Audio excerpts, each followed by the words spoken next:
Petualangan Roy Suryo akan segera berakhir. Dia sekarang sudah jadi tersangka kasus penistaan agama. Roy yang seorang mantan menteri itu telah melecehkan agama Buddha.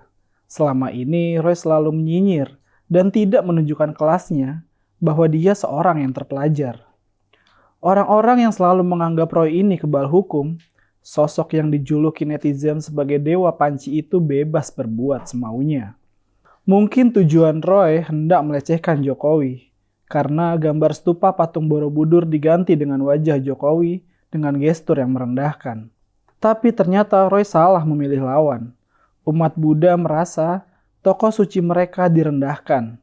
Sebelumnya Roy Suryo berkelit dan meminta perlindungan LPSK sebagai saksi. Tapi Polda Metro Jaya menolak rekomendasi LPSK untuk menunda penyidikan kasus penistaan agama Roy Suryo. Kalau Roy Suryo merasa terancam, tentu boleh meminta perlindungan. Itu haknya. Pertanyaannya, yang mengancam dia itu siapa? Bukankah Roy dengan sadar telah memposting meme itu di media sosial? Dia yang sejak kecil belajar moral tentu paham. Menghina orang lain itu tidak baik. Apalagi jika itu adalah seorang presiden. Roy mestinya memberikan kritik dengan cara yang dewasa dan bijak, bukan main fisik. Akibatnya, bukan Jokowi yang tersinggung, tapi umat Buddha. Untuk menguatkan narasi bahwa dia adalah korban, Roy menyeret akun lain yang memposting meme penistaan agama itu sebelum dirinya.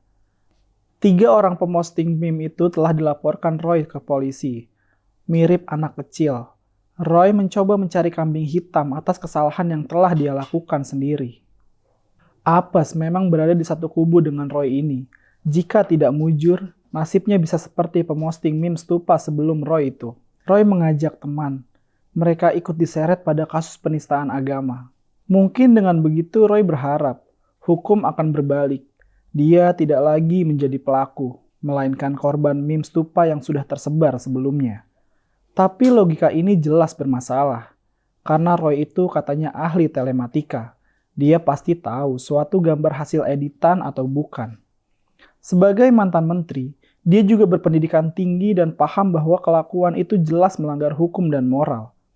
Tindakan Roy dan tindakan 3 orang itu jelas kasus berbeda. Masing-masing tidak bisa saling menyalahkan, karena perbuatan itu dilakukan secara sadar dan tanpa paksaan. Barangkali Roy sebelumnya tidak berpikir sejauh itu, karena selama ini pihak minoritas itu selalu memilih mengalah daripada menyatakan keberatan. Tapi kasus Roy Suryo, umat Buddha merasa tidak punya pilihan lain. Sebab pelakunya adalah tokoh besar yang tahu mana hal yang baik dan mana hal yang buruk. Jika kelakuan mantan menteri dibiarkan bebas menista agama lain, maka dampaknya akan semakin rusak. Orang-orang dengan gampang menistakan agama yang lain. Kasus penistaan agama yang dilakukan oleh Roy Suryo menjadi batu ujian aparat hukum di Indonesia. Jangan sampai hanya agama mayoritas saja yang mendapatkan perlakuan istimewa. Kelompok minoritas juga jangan takut bersuara.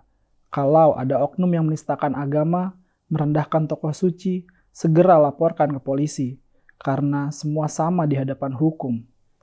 Peristiwa penistaan agama oleh Roy Suryo itu menjadi nasihat penting bagi kita semua. Jangan dekat-dekat dengan kerbau yang kotor, sebab bisa jadi kita ikut terkena kotorannya. Persis nasib yang menimpa 3 orang yang telah dilaporkan Roy ke polisi itu. Mereka mungkin telah menyesal ikut melecehkan Presiden Jokowi. Lebih menyesal lagi berada satu barisan dengan orang yang seperti Roy Suryo. Roy Suryo harus siap menghadapi dinginnya tembok penjara. Sel yang sebelumnya ditinggal oleh Rizik Syihab telah menunggu Roy dengan setia.